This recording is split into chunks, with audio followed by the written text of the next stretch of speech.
Daily. Taste the Daily. Erravalli farm house లో కేసీఆర్ అధ్యక్షతన జరిగిన భేటీలో పలు కీలక అంశాలపై చర్చలు జరిపారు. ఈ నెల 29న జరిగే అసెంబ్లీ సమావేశాలకు బీఆర్ఎస్ అధినేత కేసీఆర్ హాజరు కానున్నట్టు తెలుస్తోంది. పాలమూరు రంగారెడ్డి ప్రాజెక్టు వివాదంపై అసెంబ్లీలో కాంగ్రెస్ ప్రభుత్వాన్ని ప్రశ్నించేందుకు కేసీఆర్ సిద్ధమవుతున్నారని సమాచారం. గత 2 ఏళ్లుగా అసెంబ్లీ సమావేశాల్లో పాల్గొన్న కేసీఆర్ ఈసారి హాజరు కానున్న నేపథ్యంలో సర్వత్రా ఉత్కంఠ నెలకొంది. దీంతో శీతాకాల అసెంబ్లీ సమావేశాలు హాట్ గా ఉండనున్నాయి.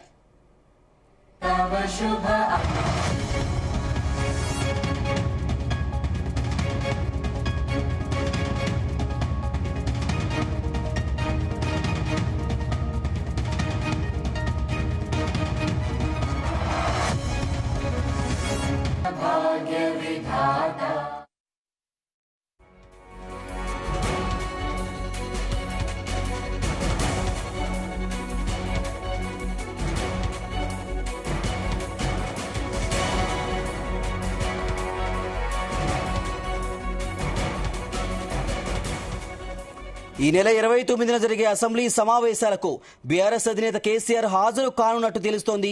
ఇక ఇదే ఇష్యూకు సంబంధించి మరిన్ని డీటెయిల్స్ మా ప్రతినిధి వంశీకృష్ణ అందిస్తారు. వంశీకృష్ణ, శ్రీనివాస్, అటు ఏదైతే ఎర్రవల్లి ఫామ్ హౌస్ లో బీఆర్ఎస్ పార్టీ అధినేత కేసీఆర్ అధ్యక్షతన సమావేశం ఇవాళ సాయంత్రం ప్రారంభమైనటువంటి విషయం మనకు తెలిసిందే. ప్రధానంగా అటు అసెంబ్లీ సమావేశాల పైన పాలమూరు రంగారెడ్డికి సంబంధించినటువంటి అంశాలపైన ప్రధానమైనటువంటి చర్చ జరిగింది.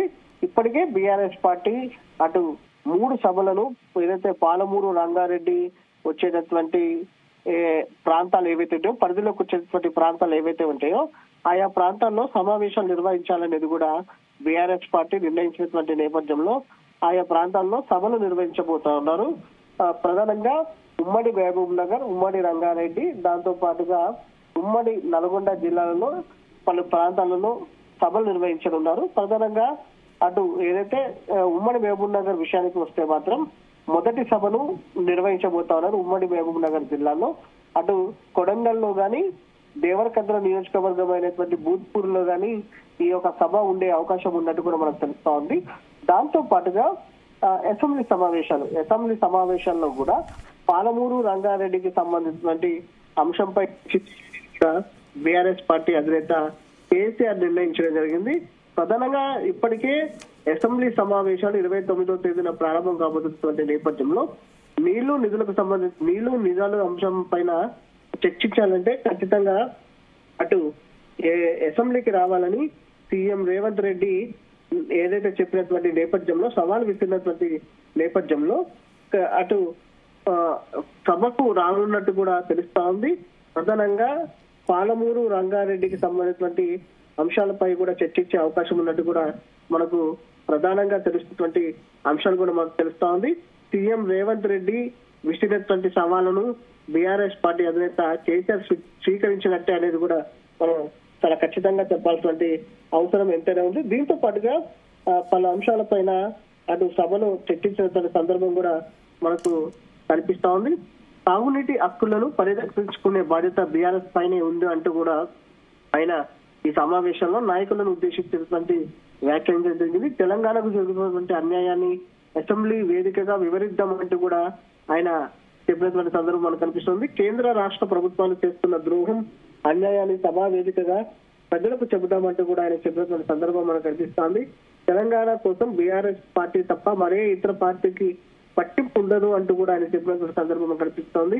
కాంగ్రెస్ ది నార్త్ నుంచి తెలంగాణకి ఎప్పుడు ద్రోహమే చేసిందంటూ కూడా చెప్పడం జరిగింది. పాలమూరు రంగారెడ్డి ఎత్తిపోతల విషయంలో కేంద్ర రాష్ట్ర ప్రభుత్వాల వైఖరి కారణంగా తెలంగాణకు తీవ్రమైనటువంటి అన్యాయం జరుగుతుందంటూ కూడా ఆయన చెప్పినటువంటి సందర్భం కూడా మనకు కనిపిస్తోంది.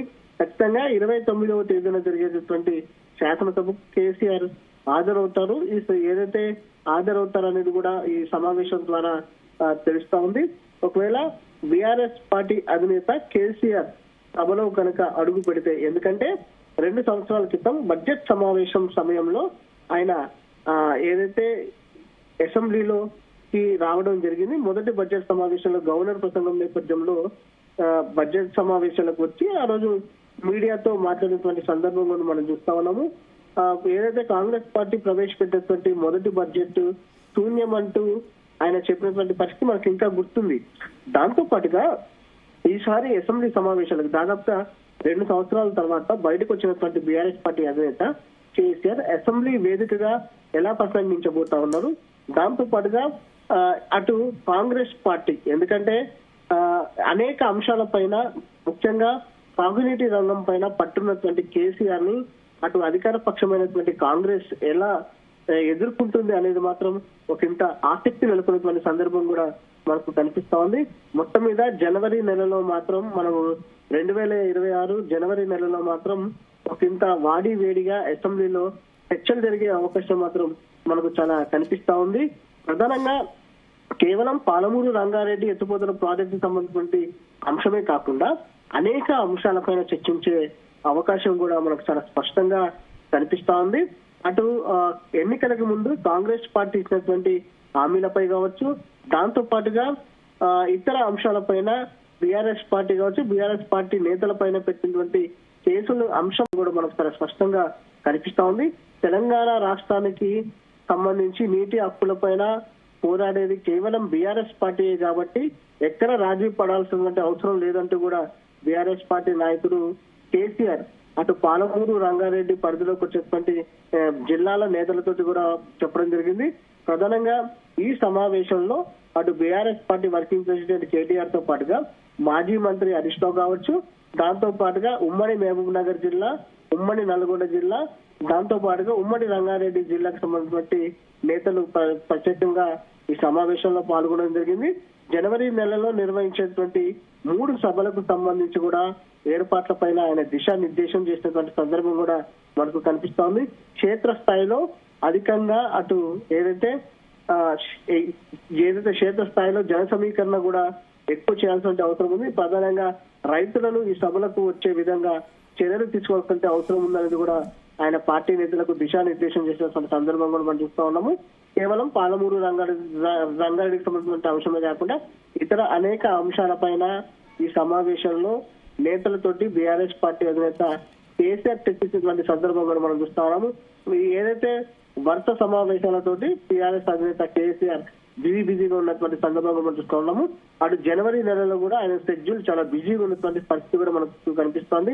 వరుస సమావేశాలు, వరుస సభలతోటి రాజకీయం వేడెక్కడుందని మాత్రం తెలంగాణ రాష్ట్రంలో మనం చెప్పవచ్చు. ప్రధానంగా ఇప్పటికే మనం చూస్తా ఉన్నాము, కొంత ఎంపీ ఎలక్షన్స్ తోటి పోల్చుకుంటే మాత్రం కొంత ఈ ఎన్నికల్లో ఏదైతే మొన్న జరిగినటువంటి గ్రామ పంచాయతీ ఎన్నికల్లో కొంత మెరుగ్గా బీఆర్ఎస్ పార్టీ సీట్లు సాధించినటువంటి నేపథ్యంలో ఇదే ఊపుతోటి రాబోయే ఎంపీటీసీ జెడ్పీటీసీ ఎన్నికలు, ఎందుకంటే పార్టీ గుర్తులతో జరిగేటటువంటి ఎన్నికలు కాబట్టి ఎంపీటీసీ జెడ్పీటీసీ ఎన్నికల్లో కూడా గెలిచి 2029 ఎన్నికల్లో గెలవబోయేది బీఆర్ఎస్ పార్టీని అంటూ మళ్ళా ముఖ్యమంత్రి సీఎం గా కేసీఆర్ కాబోతున్నట్టు ఒక సంకేతం ఇవ్వాలన్న ఉద్దేశంతో కూడా ఇవన్నీ ఏదైతే బీఆర్ఎస్ పార్టీ అధినేత కేసీఆర్ అటు సందేశం సంకేతం ఇవ్వనున్నట్టు కూడా తెలుస్తోంది. ప్రధానంగా ఒకప్పుడు ఈ 3 జిల్లాలలో ఏదైతే అటు ఉమ్మడి మహబూబ్ నగర్, ఉమ్మడి నల్గొండ, ఉమ్మడి రంగారెడ్డి జిల్లాలకు సంబంధించి బీఆర్ఎస్ పార్టీకి కంచుకోటగా ఉంది. ఈ జిల్లాలో కూడా అత్యధికంగా సీట్లను కోల్పోయినటువంటి పరిస్థితి కూడా మనం చూస్తున్నాము. ప్రజెంట్ జరిగినటువంటి గ్రామ పంచాయతీ ఎన్నికల్లో కొంత మెరుగ్గా ఫలితాలు సాధించడం, ఆ యొక్క ఎమ్మెల్యేల సొంత గ్రామాలు కూడా ఓడిపోవడం వల్ల కొంత బీఆర్ఎస్ పార్టీ పట్టు సాధించినటువంటి సందర్భం కూడా మనకు చాలా స్పష్టంగా కనిపిస్తోంది. ఇవన్నీ బేస్ చేసుకుని అటు పాలమూరు రంగారెడ్డికి సంబంధించిన అంశం కావచ్చు, ఇతర అనేక అంశాల పైన పోరాటం చేయాలని బీఆర్ఎస్ పార్టీ భావిస్తుంది. ఆ దిశగా అసెంబ్లీ సమావేశాల్లో కూడా తెలంగాణ హక్కులపై ప్రశ్నించాలని కేసీఆర్ నిర్ణయించిన నేపథ్యంలో 29వ తేదీన ప్రారంభమయ్యేటటువంటి అసెంబ్లీ సమావేశాలకు బీఆర్ఎస్ పార్టీ అధినేత కేసీఆర్ వచ్చే అవకాశం మనకు చాలా స్పష్టంగా కనిపిస్తుంది. వంశీ, ప్రస్తుతం కేసీఆర్ అసెంబ్లీకి వెళ్లనున్నట్లు వార్త వినిపిస్తున్నాయి. అసెంబ్లీ తర్వాత కూడా కేసీఆర్ ప్రజాక్షేత్రంలోనే ఉండనున్నారా? బీఆర్ఎస్ యాక్షన్ ప్లాన్ ఏంటి? బీఆర్ఎస్ పార్టీ యాక్షన్ ప్లాన్ మనం చూస్తే మాత్రం ముందుగా పాలమూరు రంగారెడ్డికి సంబంధించి మనము వారం రోజుల క్రితం బీఆర్ఎస్ పార్టీ అధినేత కేసీఆర్ నిర్వహించినటువంటి మీడియా సమావేశంలో చాలా స్పష్టంగా చెప్పడం జరిగింది. ప్రభుత్వాలు అనేక కార్యక్రమాలు తీసుకుంటాయి, ప్రతిపక్షాలు కొన్ని కార్యక్రమాలను వ్యతిరేకిస్తూ ఉంటాయి. వాటికి సంబంధించినటువంటి ఇప్పటికే బీఆర్ఎస్ పార్టీ పోరాటం చేస్తా ఉంది. ఇల్టు భూముల విషయాలు కావచ్చు, హైడ్రాక్ సంబంధించిన విషయాలు కావచ్చు, భూముల అమ్మకాలకు సంబంధించిన విషయాలు కావచ్చు, ఇలా అనేక అంశాల పైన కూడా బీఆర్ఎస్ పార్టీ పోరాటం చేస్తా ఉంది. ప్రత్యేకంగా నీళ్ల విషయంలో తెలంగాణ రాష్ట్రానికి అన్యాయం చేస్తే మాత్రం నేను ఊరుకునేది లేదు అంటూ ఇక 2 సంవత్సరాల పాటు వేచి చూశాను, ఇక ఆగేది లేదు, తన ఒంటుగా పోరాటం చేస్తాను, తెలంగాణ ప్రజల హక్కులకు సంబంధించి కావచ్చు, అన్యాయం జరిగితే ఊరుకునే ప్రసక్తి లేదంటూ కేసీఆర్ బయటకు వస్తున్నాడు అంటూ కూడా ఆయననే స్వయాన చెప్పినటువంటి సందర్భం కూడా మనకు కనిపిస్తోంది. నీటి వాటాలు, నీటి హక్కుల విషయంలో కేంద్ర రాష్ట్ర ప్రభుత్వాలు అన్యాయం చేస్తున్నాయి అంటూ కూడా ఆయన వ్యాఖ్యానించడం జరిగింది. ప్రధానంగా జనవరి నెలలో ఏదైతే పెద్ద ఎత్తున సభలకు ప్లాన్ చేసినటువంటి పరిస్థితి మనకు కనిపిస్తోంది. అటు సంక్రాంతికి ముందు ఒక సభ మహబూబ్ నగర్ లో, ఉమ్మడి మహబూబ్ నగర్ జిల్లాలో నిర్వహిస్తారు. సంక్రాంతి తర్వాత ఉమ్మడి నల్గొండ జిల్లాలో, దాని తర్వాత ఉమ్మడి రంగారెడ్డి జిల్లాలో వరుసగా జనవరి నెలలో 3 భారీ సభలకు ప్లాన్ చేయడం జరిగింది. ఈ 3 భారీ బహిరంగ సభలకు ముందు క్షేత్ర స్థాయిలో, గ్రామ స్థాయిలో పెద్ద ఎత్తున పాంప్లెట్లు పంచాలి. దాంతో పాటుగా ఏదైతే పాలమూరు, రంగారెడ్డి, కృష్ణా జిల్లాలకు సంబంధించిన అంశం పైన ప్రజలకు వివరించడానికి పాంప్లెట్లు ఏదైతే అందరికి ఇంటింటికి ఇవ్వాలని నిర్ణయించడం జరిగింది. తదుపరి కళాకారులతోటి గ్రామాల కూడా పర్యటించి కళాకారులు ప్రదర్శనలు ఇవ్వడం జరుగుతుంది. నీటి వాటాలో తెలంగాణకు జరుగుతున్నటువంటి అన్యాయాల పైన కళాకారులతోటి ప్రత్యేకంగా ప్రదర్శనలు ఇవ్వాలనేది కూడా అటు బీఆర్ఎస్ పార్టీ నిర్ణయం తీసుకుంది. ఆ దిశగా కళాకారులను కూడా సిద్ధం చేసినటువంటి సందర్భం మనకు కనిపిస్తా ఉన్నది.